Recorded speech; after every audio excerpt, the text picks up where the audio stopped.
Bienvenue dans ce nouvel épisode de Naturopathe en herbe, le podcast qui vous initie en douceur à la naturopathie. Avec des astuces simples et naturelles à intégrer dans votre quotidien, je vous guide vers une meilleure hygiène de vie. Je m'appelle Nathalie et je suis naturopathe en devenir. J'aime m'inspirer de la nature et de ce qu'elle offre pour accompagner mon bien-être physique et mental. Dans ce podcast, je vous emmène découvrir la naturopathie, ses principes et les outils qu'elle utilise. Je vous propose de comprendre comment rester en bonne santé avec plus de naturel dans votre vie. Nous voici dans le deuxième épisode. On retrouve Mathilde et Cindy qui nous partagent les changements qu'elles ont vécus et qu'elles ont implantés dans leur vie depuis le début de leur formation. Ensuite, elles partagent leur vision et comment elles se projettent en tant que naturopathes, sachant que Cindy s'est déjà lancée il y a plusieurs semaines et Mathilde se lancera un peu plus tard dans l'année. Je te laisse écouter cette deuxième partie et je te retrouve à la fin de l'épisode. Bonne écoute! On a exposé un peu donc, notre parcours. Mathilde, donc ça, comme tu l'as dit, ça fait 1 an et demi qu'on a commencé nos études de naturo à l'IFSH Bordeaux. Qu'est-ce qui a le plus changé en toi ou dans ta vie grâce aux études de naturo? Qu'est-ce que tu as observé, tu vois, de majeur comme changement chez toi? Alors, ce qui a changé, c'est une prise de conscience qu'en fait, effectivement, alors je savais qu'on avait un corps et un esprit, mais j'avais pas bien compris qu'en fait, les deux étaient reliés. Donc, on parle du nerf vague. Je sais pas si tout le monde en a entendu parler ici, mais en fait, on a presque 2 cerveaux. Il y en a un dans la tête et un dans le ventre, le deuxième cerveau. Et c'est hyper important que les deux soient en bonne santé. Et donc, ce qui m'a permis de trouver un équilibre, c'est vraiment de remettre dans ma vie. En fait, je me suis ouverte à la méditation, à la sophrologie, au yoga. Je me suis remise en mouvement et j'ai repris du temps pour moi. Et en fait, je me suis mise aussi en premier plan. J'ai cessé de m'oublier. J'ai cessé de penser qu'aux autres.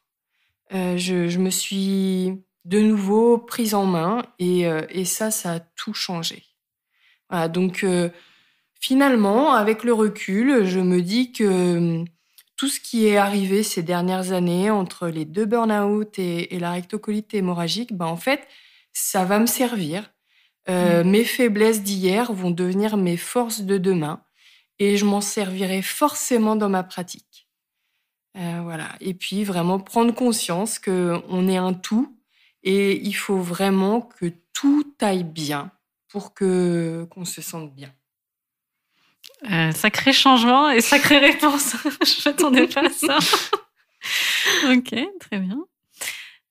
Et toi, Cindy, qu'est-ce qui est différent chez toi aujourd'hui qui ne l'était pas quand tu as commencé les études de naturo? Moi, ça rejoint un peu ce que Mathilde a dit. Il y a plusieurs choses qui ont changé, mais ce qui a le plus évolué, c'est ça aussi. C'est ma capacité à... bizarrement, en fait, le fait d'apprendre de développer des compétences pour s'occuper des autres, parce que c'est ce qu'on fait. Je sais pas à quel moment dans le parcours ça s'est débloqué et je pense que c'était déjà un peu en cours. Mais moi, j'étais un petit caméléon avant, où je m'adaptais tout le temps à tout le monde. Comme Mathilde, je faisais passer les autres souvent, tout le temps même, avant moi. Et je voulais pas faire de vagues, je voulais pas déranger, je voulais pas... Voilà, j'étais vraiment un caméléon, quoi. Et en fait, ce parcours-là m'a permis, exactement comme toi, Mathilde, de me remettre au premier plan, d'apprendre que c'était absolument pas égoïste et que, en fait, prendre soin de sa santé, d'autant plus quand on veut prendre soin de la santé des autres, c'est indispensable de s'écouter en premier lieu et d'être capable de soit d'abord en fait prendre soin de soi et de comprendre sa santé en premier lieu. Donc, et je te rejoins complètement là-dessus, Mathilde, parce que moi c'est ça qui a vraiment énormément changé. Un peu comme toi aussi, apprendre que c'est ce qu'on pensait être des points faibles, notamment en termes de santé, en fait ça nous sert. Moi ça a développé Alors, j'avais déjà beaucoup d'empathie, mais aujourd'hui, en fait, je sais que si certaines personnes qui viennent me voir vont me parler de certaines problématiques, en fait, je peux très bien les comprendre parce que j'en ai vécu plein de problématiques de santé. Alors, voilà, c'est chacune a ses petites problématiques, mais voilà, quelqu'un qui a des allergies, quelqu'un qui fait un burn-out, quelqu'un qui est fatigué tout le temps, quelqu'un qui va être, je sais pas, qui a des règles douloureuses, des choses comme ça, en fait. Allez-y, en fait, j'y suis passée, donc j'ai aucun problème pour comprendre. Et je pense que ça, c'est une vraie force parce que ce qui manque parfois, c'est justement de se dire, je vous explique ça, mais vous comprenez pas parce que vous l'avez pas forcément vécu. Et il y a des personnes qui n'arrivent tout simplement pas à faire preuve d'empathie. Bon, alors, c'est quand même rare, je pense, chez les personnes qui deviennent naturopathes. Mais voilà.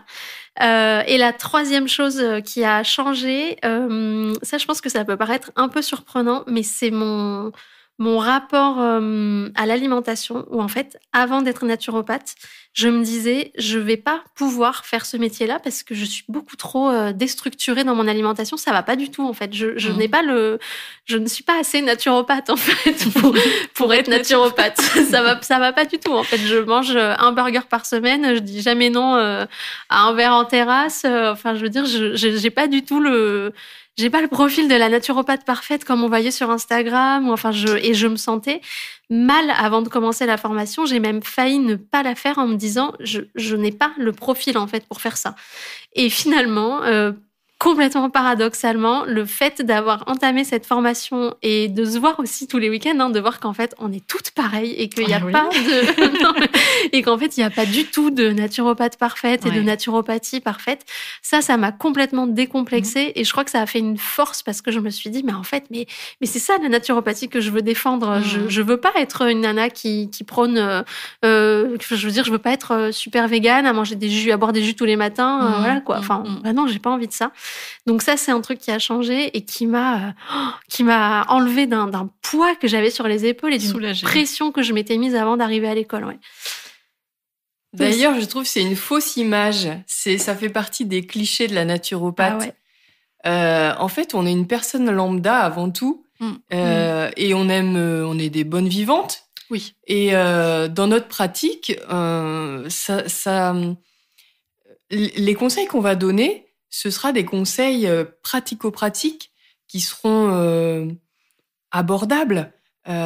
D'ailleurs, les consultants, il ne faut pas qu'ils se disent « Oh là là, mais si je veux avoir une naturopathe, elle va me dire de manger des graines, de boire des jus, comme tu disais. » Non, mais pas du tout. Loin de là, en fait, on va adapter les conseils à la personne. Ouais. Voilà, donc si elle a envie de boire un verre de vin de temps en temps, mais no problème. On s'adapte. Ouais. Le vin sera rouge et bio. Exactement. Et pas tous les soirs.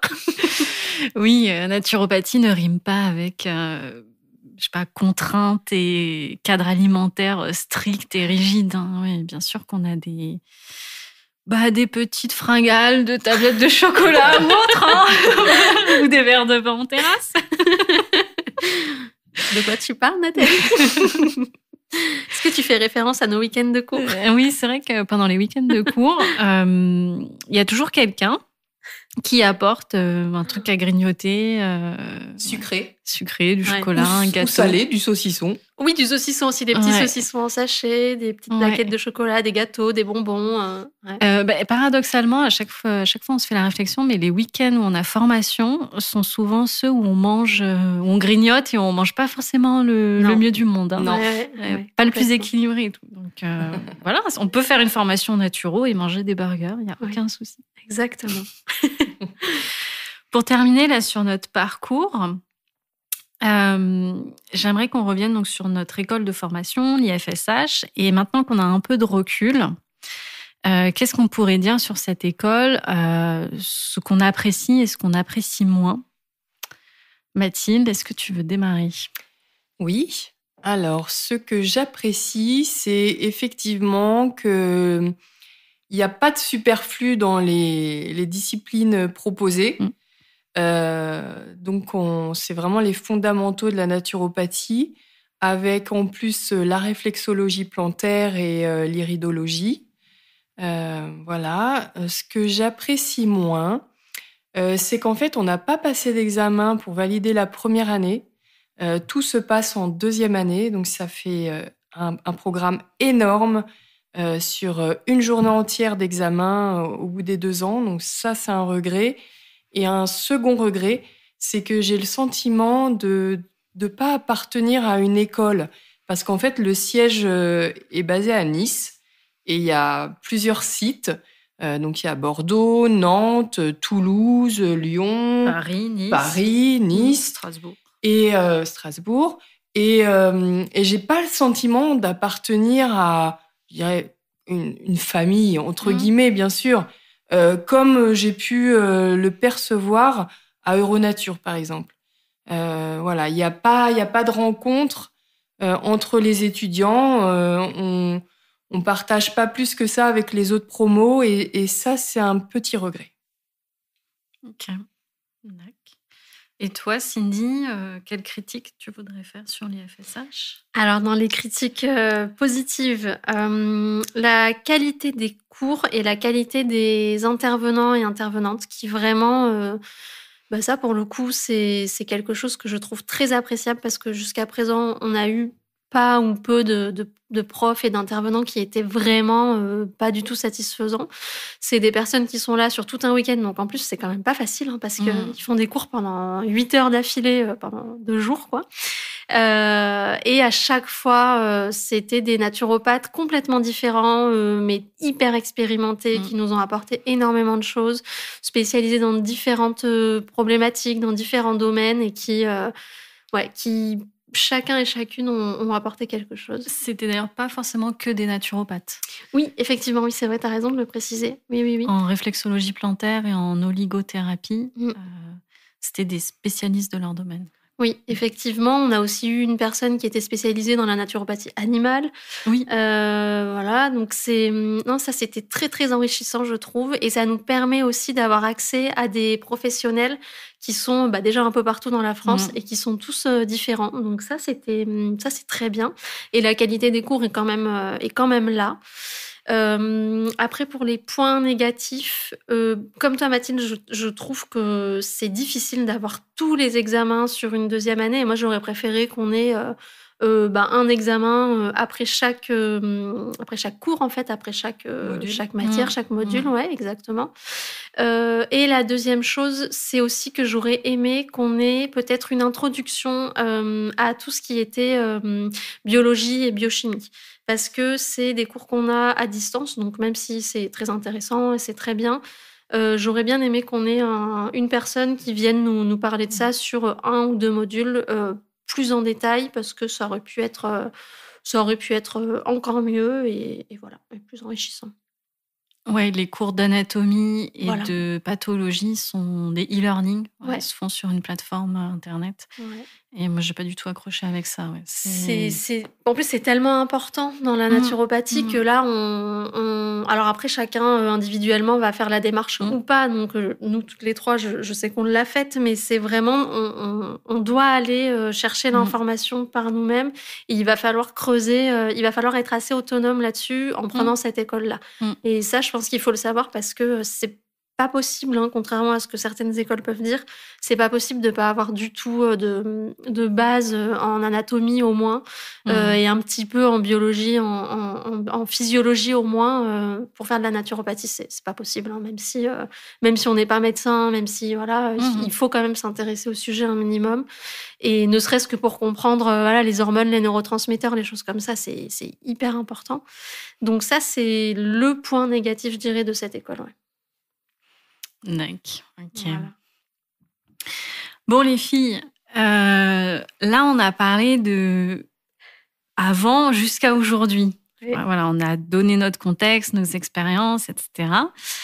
Maintenant, j'aimerais qu'on aborde plutôt la partie future. Tu vois, comment on se projette dans le futur. On commence à avoir des idées parce qu'on a vu la majorité de nos cours à l'IFSH, donc on sait qu'on a des affinités avec, je sais pas, la phytothérapie, l'aromathérapie ou pas. Et on commence aussi à faire notre mémoire. Cindy, toi, tu t'es lancée en auto-entrepreneur spécialisée dans la gestion du stress et le burn-out. Oui, c'est ça. du coup, je vais commencer par toi, Cindy. Quel naturopathe tu souhaites devenir? Vous avez 4 heures. Je peux préciser la question si tu veux. Non, ça va.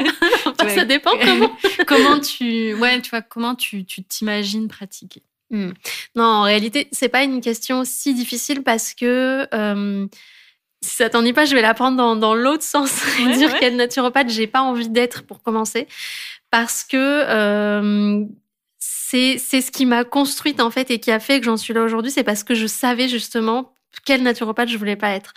Et donc quand j'ai fait ce pré-burnout et quand j'ai commencé à vouloir vraiment modifier des choses dans ma vie, donc pareil, pendant le confinement et à peu près à cette période-là et après, où moi en plus j'ai eu des chamboulements qui sont arrivés donc en septembre 2020 aussi.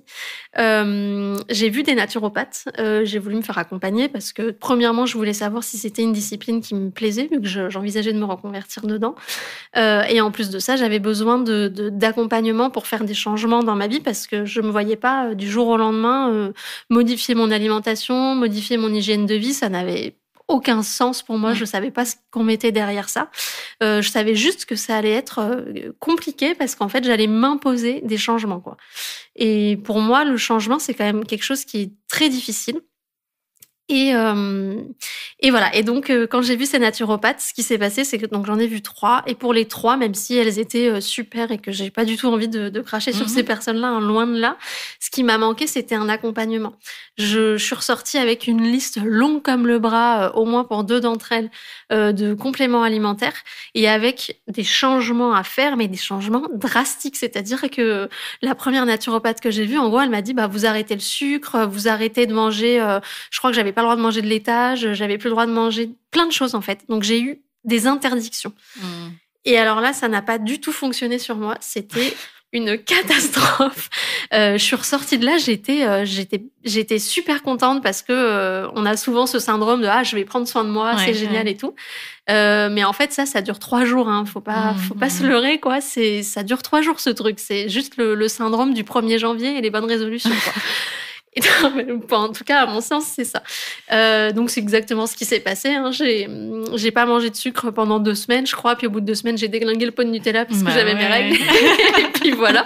Ou que je devais être triste. Enfin, j'en sais rien. En tout cas, j'ai compensé, mais 3 fois pire. Et je me suis dit, OK, alors si un jour je suis naturopathe, je veux pas faire ça. Je veux pas faire ça, c'est pas possible. J'ai pas pris la moitié des compléments alimentaires parce que ça coûtait un bras. Et qu'en fait, elle m'avait pas forcément expliqué pourquoi je devais les prendre, qu'est-ce qui se passait. Donc là, j'en ai tiré des leçons et je me suis dit, OK, ça, je peux pas le faire, ça, je peux pas le faire, et voilà.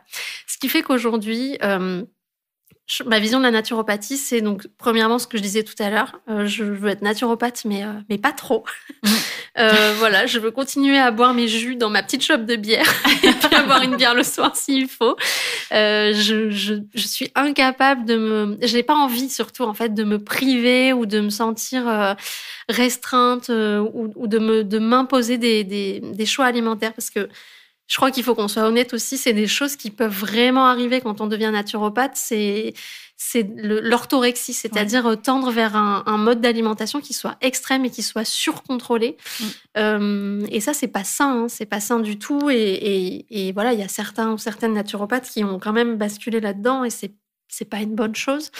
Donc moi, c'est tout ce que je veux pas. Donc ce que j'essaye de transmettre, c'est vraiment une naturopathie un peu décomplexée, où on peut aussi rire de nous-mêmes, on peut aussi rire de nos propres clichés, et j'ai envie de transmettre qu'on peut aussi être en très bonne santé et prendre soin de soi sans que ce soit un énorme cliché de prof de yoga qui a une morning routine ou je sais pas quoi. Enfin, qu'en fait, on peut très bien avoir une vie normale et apporter du bien-être dedans sans que ça devienne...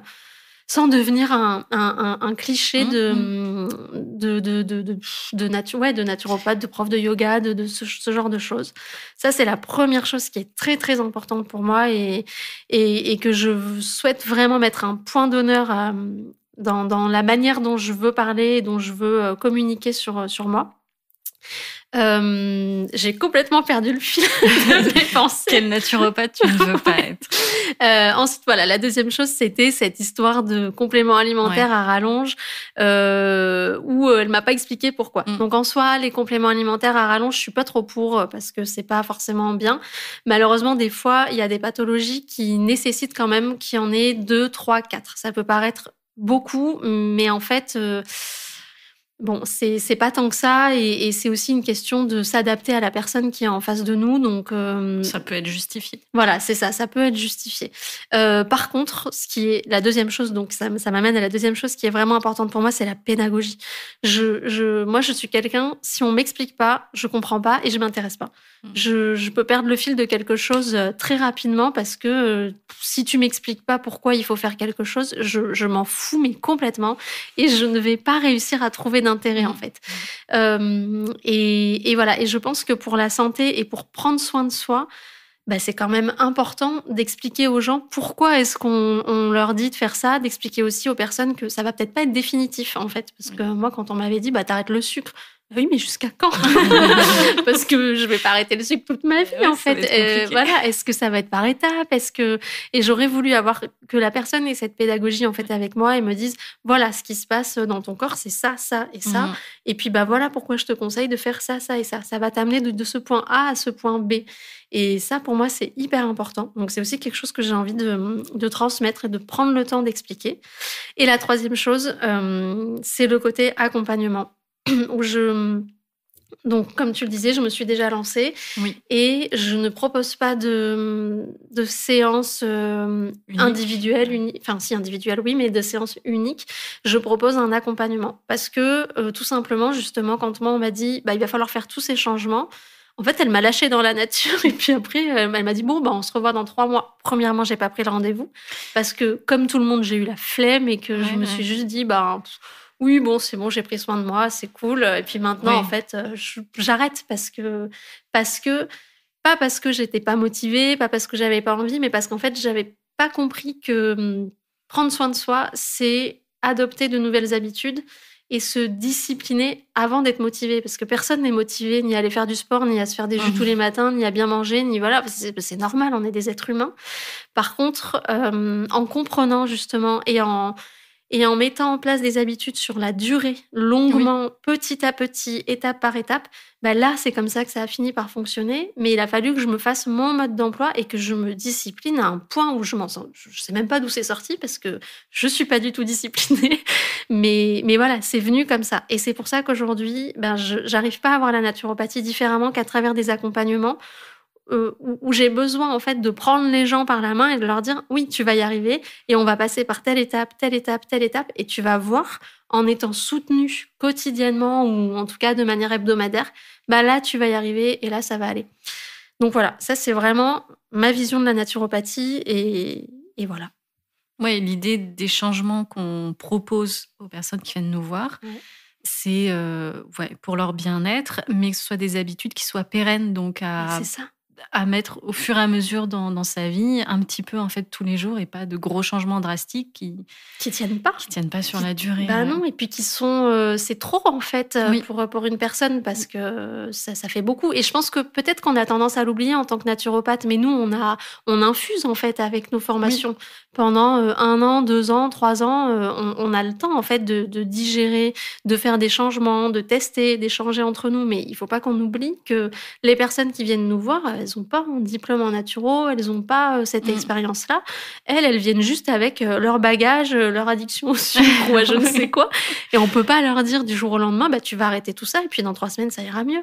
Oui, d'accord, ça c'est bien sur le papier et c'est sûrement vrai, mais en fait, dans la réalité, ça fonctionne. Mais non, ça marche pas, c'est pas possible.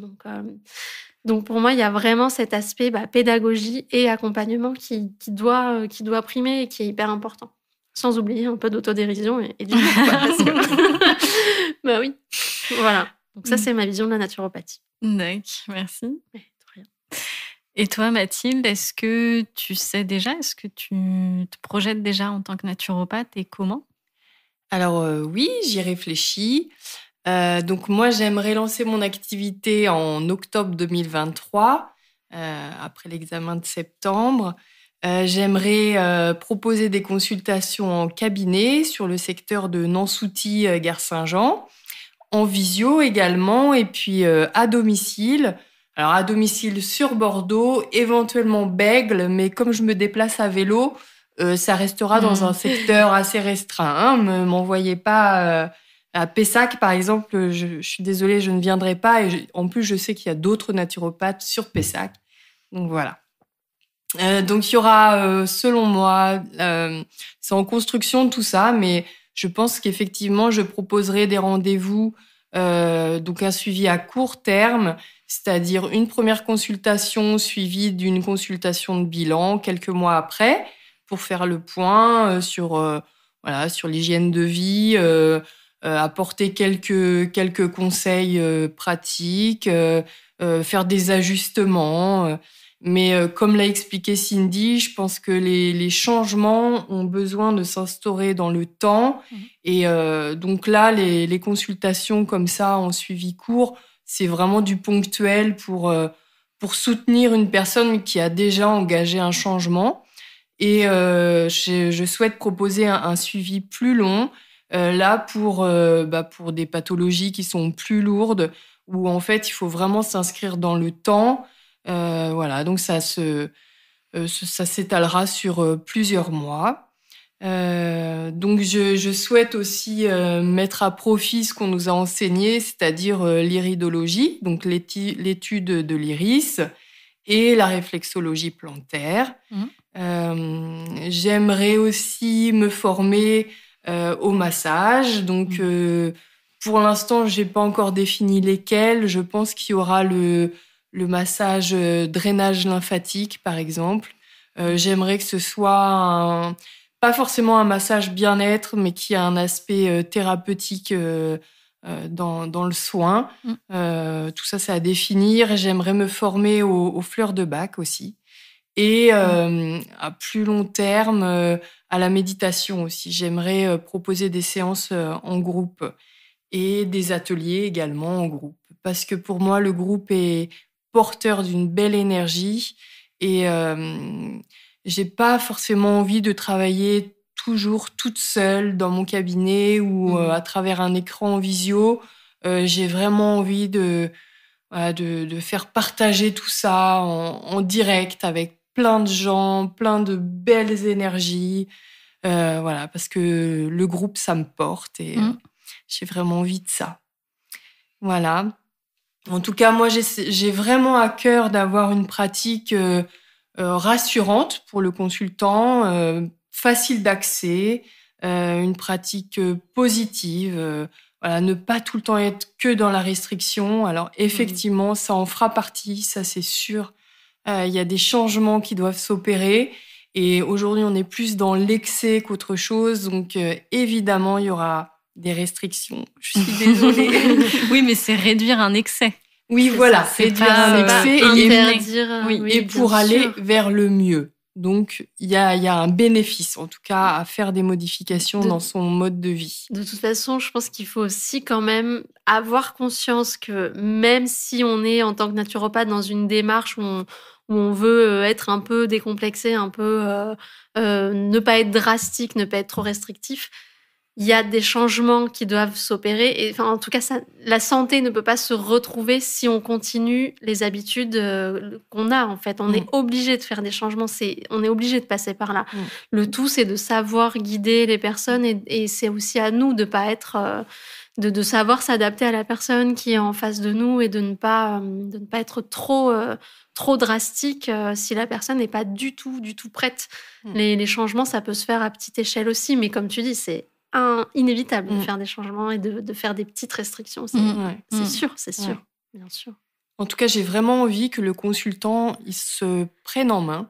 Moi, je serai là pour le guider, mais les changements, de toute façon, ils viendront du consultant, pas de moi. Et donc voilà, c'est vraiment le guider, respecter son rythme. Ça, voilà, il y a des gens qui vont très très vite et d'autres qui ont besoin de plus de temps. Donc, on s'adapte à ça. On s'adapte aussi à son organisation familiale. Si c'est une maman solo avec des enfants, évidemment, je vais pas lui dire de partir à la piscine 3 fois par semaine. Non. On s'adapte.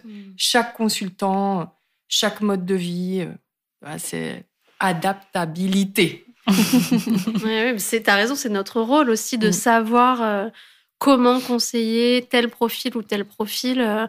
Et puis c'est aussi, dans la naturopathie, c'est aussi ça, l'individualisation, c'est-à-dire qu'on ne peut pas dire la même chose à tous les consultants qui viennent nous voir. En fait, ça, c'est pas possible. On ne peut pas faire à la chaîne, on peut pas... On se doit de s'adapter aux personnes qui sont en face de nous et de trouver des solutions qui sont complètement individuelles. Et ça, c'est ça qui est super aussi. C'est justement l'intérêt de ce travail, effectivement. Oui. C'est que, en fait, on crée un protocole pour chaque individu. Ouais. Ce ne sera pas du copier-coller. Non, c'est impossible, ça. Non. Donc, voilà, ce qui est sympa, c'est qu'il y aura un réel échange entre nous. Il y aura des moments tests et puis des ajustements à faire, et c'est ce qui est intéressant aussi dans le suivi long, c'est que ces ajustements, ils pourront se faire plus facilement, je pense, que sur un suivi court. Complètement.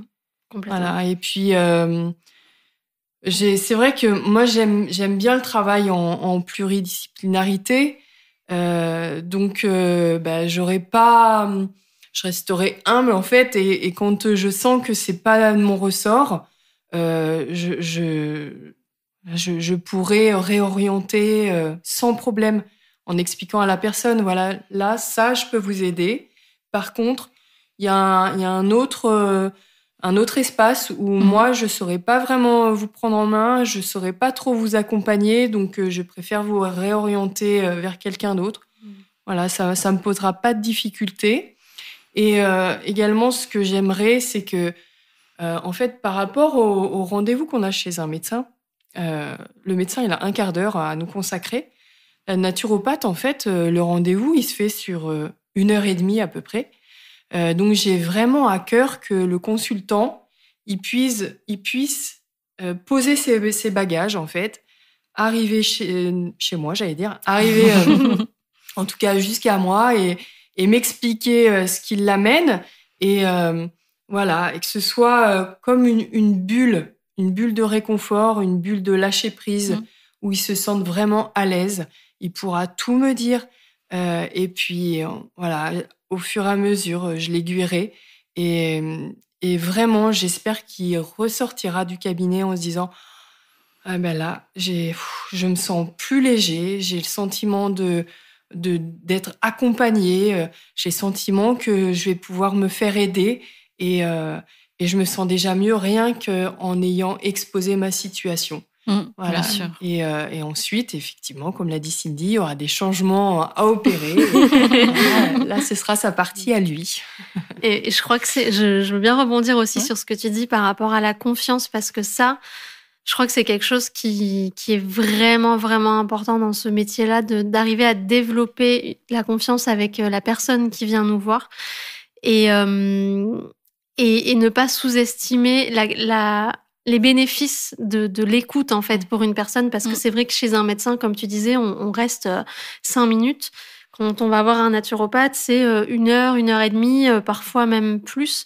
Et ça, je pense que c'est vraiment quelque chose qui est qualitatif, qui doit être qualitatif, et où notre écoute doit être vraiment non jugeante, active. On doit être là aussi pour pouvoir mettre la personne à l'aise, pour pouvoir l'accompagner, en fait, et la mettre en confiance. Et ça, pour moi, c'est vraiment primordial dans ce métier-là, et c'est indispensable. Ouais. C'est important. Ouais. Oui, il y a une dimension humaine et empathique qui fait partie du métier pour justement cette prise en charge holistique dont on parlait tout à l'heure. Ouais. Oui, je pense qu'on doit avoir une écoute attentive, sans jugement, bienveillante, rassurante, tous ces adjectifs qualificatifs. Mais qui manque tellement dans les parcours de santé, justement. C'est vraiment quelque chose qui revient peu, en fait, dans la médecine classique. Et alors, comme toi, je cherche pas du tout à cracher dessus, parce que, encore une fois, c'est complémentaire, et voilà. Mais la réalité, c'est aussi que les médecins aujourd'hui n'ont pas le temps de faire ce travail-là. Et donc, nous, on se retrouve à le faire, et c'est indispensable. C'est indispensable de pouvoir être à l'écoute d'un parcours, être à l'écoute de problématiques. Et en plus de ça, ça va nous aider après à orienter la personne, à la guider, à l'aider, à trouver des solutions, parce que toutes ces problématiques qu'on nous expose, elles sont de près ou de loin forcément liées aux problématiques physiologiques qui vont nous donner. Donc c'est une dimension qui est primordiale. Ok. Pour toi, Cindy, on a parlé que tu t'orientais plutôt donc, sur la gestion du stress et du burn-out. Oui. Et pour toi, Mathilde, pareil, gestion du stress, gestion des émotions et rectocolite hémorragique. Tout à fait. Est-ce que, Mathilde, il y a un outil ou une pratique, tu vois, en naturo qui t'attire plus qu'une autre? Je suis très attirée par les fleurs de Bach. J'ai déjà testé et je trouve que ça marche très très bien. Je suis très réceptive aux fleurs de Bach. Je pense que si elles sont utilisées au bon moment et bien choisies, elles peuvent vraiment être un bon support. Donc c'est pour ça que j'aimerais me former aux fleurs de Bach. Est-ce que c'est pas aussi un sacré changement pour toi, parce que tous ces outils, est-ce que tu n'étais pas forcément réceptive au début de la formation? Est-ce que c'est ton cheminement avec la naturopathie, avec tes expériences personnelles qui t'a plus ouvert sur ce genre d'outils? Tu peux me contredire, tu peux nuancer mes propos, il n'y a pas de souci. Non, c'est drôle ce que tu dis, Nathalie, parce que j'en ai pas forcément pris conscience. Mais au moment où tu le dis, je me dis, mais c'est vrai. Je le dis aussi parce que tu as récemment fait l'acquisition d'un jeu de cartes oracle et de la Bible du Lightworker d'Isabelle Serre. Bon, que je t'ai revendu juste avant d'enregistrer l'épisode, ok? Mais pour moi, en fait, donc je te connais depuis la fin de la première année et c'était pas forcément nos sujets de conversation et je trouve que c'est venu sur la table, tu vois, par la suite, petit à petit. Alors là, je vais nuancer, Nathalie, parce que mes amis du lycée se souviennent très bien que je tirais le tarot de Marseille. Ah! Je faisais le pendule. Et j'adorais aller chercher l'eau avec la baguette. Ah, d'accord, mais j'étais pas au courant. Ok. Ça, c'est une vie antérieure de sorcière. Je pense que... Non, en réalité, je suis très attirée par ça, mais j'ai jamais évolué dans ce milieu-là. Ouais. Moi, j'avais une grand-mère qui était pharmacienne, donc c'était médicaments. J'ai jamais été soignée aux huiles essentielles. D'ailleurs, encore aujourd'hui, c'est presque ma bête noire parce que je trouve que c'est difficile à utiliser. Il y a beaucoup de contre-indications. Ça peut être très dangereux si c'est mal utilisé. Et justement, les fleurs de Bach, je trouve que c'est beaucoup plus facile. Voilà. Avec un effet presque similaire. Donc, voilà. Mais... Non, j'adore tirer les cartes, les oracles, j'adore ça, mais effectivement, j'en avais jamais fait l'acquisition. Donc, merci Nathalie de m'avoir donné cette opportunité-là. Moi, je découvre au passage que finalement, Mathilde, tu les as pris puisque j'étais sur la liste d'attente en seconde. Juste derrière, tu pourras les amener en cours pour qu'on puisse tirer les cartes. Avec plaisir. Et toi, Cindy, est-ce que tu as un outil, une pratique favorite? Alors, avant de démarrer la formation, c'était plutôt les huiles essentielles parce que comme toi, j'avais fait une formation pendant le confinement. J'avais entamé une formation d'aromathérapie puisqu'en fait, j'utilisais les huiles essentielles depuis longtemps, comme je l'ai dit tout à l'heure. Je me suis rendu compte en faisant cette formation que je faisais absolument n'importe quoi. Voilà. Et donc, d'ailleurs, comme tu le dis, Mathilde, les huiles essentielles, ça peut être vraiment dangereux. Et en fait, je suis passée dans un extrême opposé quand j'ai fait cette formation. Je disais à tout le monde, limite, arrêtez d'utiliser les huiles essentielles, c'est trop dangereux. Et pour l'anecdote aussi, j'allais sur des blogs de nanas qui faisaient des cosmétiques, justement, maison, et je leur envoyais des messages en leur disant non, mais là, ça va pas du tout et tout, c'est pas possible, c'est dangereux. Parce qu'en fait, je voyais des témoignages notamment notamment d'une vieille dame, ça m'avait marqué, qui avait dit qu'elle était tombée dans les pommes en utilisant un produit pour faire le ménage que conseillait cette influenceuse. Voilà. Et je me suis dit, mais c'est pas possible, en fait, que ce soit autant répandu, les huiles essentielles, avec si peu de gens formés. Bon, voilà, c'est juste pour la petite anecdote où j'avais basculé dans un truc où je me disais, mais non, mais en fait, c'est dangereux, quoi. Il faut pas les utiliser. Tu t'étais sentie investie d'une mission de prévention. Ça a duré 2 semaines. Voilà. Bon, j'ai pas fait ça non plus sur 36 blogs, mais vraiment, je me disais, il y a un problème quand même avec l'utilisation des huiles essentielles et il faut réellement faire attention. Donc voilà, donc jusqu'à présent, en tout cas jusqu'à ce qu'on commence la formation, c'était plutôt ça. Ma bête noire, moi, en arrivant en formation, donc, et ça rejoint ce que je disais tout à l'heure, c'était l'alimentation. Ça me faisait très peur. Ça me faisait très peur, ça. Je me disais, mais ça va être une catastrophe. On va plus avoir le droit de rien manger et tout. En fait, c'est devenu ce qui m'intéresse le plus, et notamment l'outil qui m'intéresse le plus aujourd'hui, c'est la micronutrition. Parce que je m'intéresse énormément au fonctionnement hormonal et au fonctionnement des neurotransmetteurs. Je regarde énormément de formations, je lis vachement de choses là-dessus parce que c'est fascinant en fait de savoir, notamment dans le cas de la fatigue, des burn-out, de toutes ces réponses physiologiques en fait qui sont très bateau en réalité et il suffit entre guillemets bien sûr parce que c'est pas aussi facile que ça c'est jamais aussi évident en naturopathie, mais il suffit de régler, de réguler, de rééquilibrer ces hormones, ces neurotransmetteurs pour avoir un véritable mieux-être et ça passe par la micronutrition, c'est-à-dire aller trouver des nutriments, aller trouver des éléments qui vont nous apporter qui vont en tout cas aller nourrir ces hormones et ces neurotransmetteurs, et je trouve ça fascinant de me dire qu'en fait, entre ce qu'on met dans notre alimentation, ce qu'on consomme chaque jour, la manière dont on s'alimente, va avoir un effet direct sur notre santé. Alors, c'est les bases de la naturopathie. Je fais comme si j'étais étonnée, mais voilà. Mais c'est ce qui aujourd'hui me fascine le plus. Et je pense que je me formerai un peu plus en micronutrition après cette formation-là. Voilà. Et alors après, il y a aussi quelque chose qui m'attire beaucoup. Et ben, vous le savez, mais voilà, une formation que je ferai très certainement après la formation de naturopathie.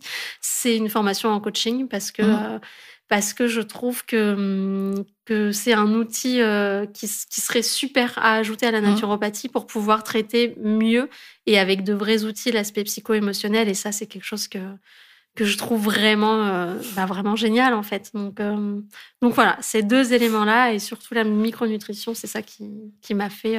c'est mon coup de cœur, on va dire, dans notre formation. Ouais, le coaching et la naturo, ça peut bien se compléter. Ouais. Et finalement, quand tu fais un bilan naturo, tu peux aussi dévier, finalement, sur des questions de coaching, parce que c'est hyper lié, en fait. J'espère que cette 2e partie t'a plu et qu'il t'a donné envie d'en savoir plus. En attendant le prochain épisode qui sort la semaine prochaine, tu peux nous retrouver sur Instagram, sur nos comptes respectifs, Mathilde-Naturopathie Bordeaux, Cindy V Naturopathie, et moi, tu peux me retrouver sur mon compte naturopathe.en.herbe. Je t'invite à nous partager ton ressenti, ce que tu as apprécié dans cette 2e partie, et on se retrouve la semaine prochaine.